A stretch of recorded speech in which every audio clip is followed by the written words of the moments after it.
किला चौक पर एक दिवसीय धरना प्रदर्शन संपन्न रहा। दतिया कांग्रेस विधायक राजेंद्र भारती ने कहा कि आज दतिया में प्रशासन एवं भाजपा के नेतागण शासन का दुरुपयोग कर रही हैं।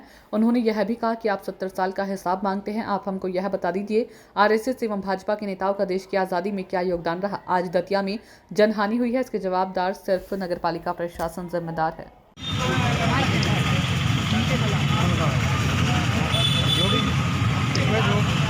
बिंदु दिए हुए हैं वो कलेक्टर साहब तक हम पहुँचाएंगे। और चिन्हित किए हैं क्या मकान ऐसे कितने जर्जर हैं? नगर पालिका सीएमओ को आज कलेक्टर साहब द्वारा और एजीएम साहब द्वारा निर्देशित कर दिया गया है। आज ही पत्र जारी है। 70 साल में क्या किया, कांग्रेस के नेताओं ने क्या किया? अरे भाई, आप 70 साल की बात करते हो, पहले तो आप ये बता दीजिए कि देश की आज़ादी में आरएसएस, भारतीय जनता पार्टी और भारतीय जनता पार्टी के जो वर्तमान में नेता हैं, इनके पूर्वजों का इस देश की आज़ादी में क्या योगदान? कोई योगदान आपको नहीं मिलेगा। कोई क्रांतिकारी स्वतंत्रता सेनानी आपको भारतीय जनता पार्टी और आरएसएस में नहीं मिलेगा, और किसी भी भारतीय जनता पार्टी के नेता का पूर्वज का नाम आपको नहीं मिलेगा, उनके बाप के नाम नहीं मिलेंगे, दादा के नाम आपको नहीं मिलेगा। 70 साल की बात करते हैं। 70 साल में स्कूल, कॉलेज, जिन स्कूलों में आप पढ़े हैं वो कांग्रेस ने दिए, और जितना विकास आज हुआ है उतना कभी विकास 20 सालों में नहीं हुआ। और भ्रष्टाचार की हालत ये है कि आपको मुगल काल के, अंग्रेजों के काल के तमाम पुल, बिल्डिंग आपको आज भी खड़ी हुई दिखाई देगी, लेकिन बनारस का पुल जो प्रधानमंत्री के कार्यकाल में बना वो गिर जाता है। क्यों गिर जाता है? भ्रष्टाचार हुआ उसमें। दतिया में भी पहली बार बारिश हुई है क्या? यहाँ दतिया के लोग खड़े हैं, बुजुर्ग लोग खड़े हैं, पहले और इससे ज्यादा बारिश होती थी। अभी कल परसों के भास्कर में आपने दतिया के आंकड़े पढ़े होंगे कि कितनी मिलीमीटर वर्षा हुई। 2018 से कम वर्षा 2024 में हुई। वो आंकड़े आप देख लीजिए भास्कर में। 2018 में ये स्थिति नहीं बनी। क्यों नहीं बनी? क्योंकि आप का भ्रष्टाचार उस समय सिर पर चढ़ के नहीं बोल रहा था। आपने सीवर लाइन बनवाई, ड्रेनेज सिस्टम बनवाया, रिंग रोड बनवाई। के द्वारा आज धरना प्रदर्शन का आयोजन प्राकृतिक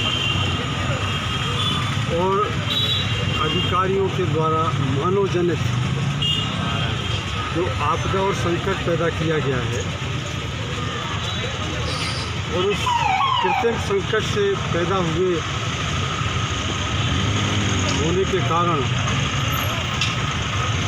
आम जनता को जो परेशानी का सामना करना पड़ा, और यहाँ तक कि कुछ लोगों को मौत के साए में भी सोना पड़ा। इसके अलावा जो प्राकृतिक प्रकोप और दूसरा प्रकोप जो हुआ, उस प्रकोप के कारण जिनका नुकसान हुआ है, फसलों का नुकसान हुआ है, जानवरों का नुकसान हुआ है, मकानों का नुकसान हुआ है, दुकानों का नुकसान हुआ है, गृहस्थी के सामान का नुकसान हुआ है, क्योंकि जिला प्रशासन और शासन आरबीसी के प्रावधान के होते हुए भी अभी तक कोई कार्रवाई नहीं कर रहा है। हम लोग चाहते हैं कि तत्काल प्रभावित लोगों का सर्वे किया जाए और सर्वे कर जो नुकसान हुआ है उस नुकसान की भरपाई की जाए, लोगों को सहायता दी जाए। मतलब क्या ऐसा मानना है कि अगर ये रोड नहीं काटते तो ये जो आपदा है वो नहीं आती? ये इस तरह की आपदाएं दो प्रकार से आई, जैसे मैंने उल्लेख किया। एक तो प्राकृतिक आपदा थी, दूसरी आपदा जो आई वो आपदा लाला का ताल और करण सागर ताल को अधिकारियों के द्वारा की गई छेड़छाड़ के कारण पानी बंद हो गया था। उनके कोई कार्रवाई नहीं होनी चाहिए ऐसे लोग? असल में यहाँ भारतीय जनता पार्टी के नेता एक टैक्टिस और प्रैक्टिस करते हैं। पहले अधिकारियों से गलत काम कराओ ज़बरदस्ती, फिर उनको दबाव में लो, एफआईआर लॉन्च कराओ ज्ञात और अज्ञात में, फिर उनको बचाओ और बचाने के चक्कर में फिर उनसे लोगों के जनता को परेशान कराओ, कांग्रेसियों के ऊपर फर्जी केस बनाओ। ये टैक्टिस प्रैक्टिस 2008 से दतिया में चल रही है। नगरपालिका सीएमओ ने अज्ञात व्यक्तियों के खिलाफ एफआईआर कराई है, क्या कहेंगे?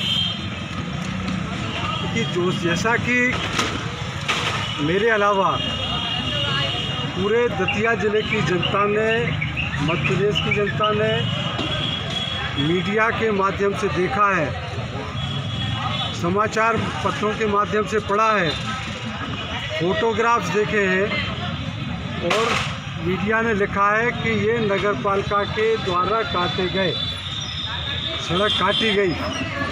इसके बाद ज्ञात और अज्ञात क्या होता है?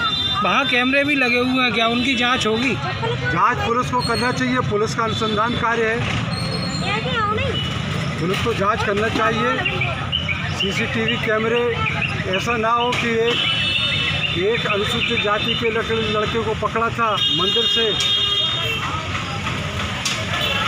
फर्जी केस बना दिया, मंदिर के सीसीटीवी कैमरे पुलिस खींच लाई, बलात्कार करने वाले अधिकारियों के खिलाफ साक्ष्य नष्ट कर दिया। तो पुलिस जो है, पुलिस से गलत काम कराओ, फिर साक्ष्य नष्ट कराओ और किसी के खिलाफ